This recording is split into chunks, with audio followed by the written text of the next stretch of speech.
سب سے پہلا کام، آپ وضو تو کرتے ہیں، وضو کرنے کے بعد جو شخص یہ پڑھ لے سبحانک اللہم وبحمدک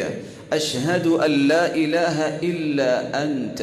استغفرک واتوب الیک، صرف اتنے کلمات، اے اللہ تو پاک ہے، اے اللہ تیری تعریف کے ساتھ ہی تیری ثنا کرتے ہیں، میں گواہی دیتا ہوں میرے مالک کہ تیرے سوا کوئی عبادت کے لائق نہیں، میں تیری طرف ہی لوٹتا اور رجوع کرتا ہوں، توبہ کرتا ہوں اور اپنے گناہوں کی بخشش مانگتا ہوں۔ اتنے مبارک کلمات کہہ دے۔ حدیث کہتی ہے کتب فی رق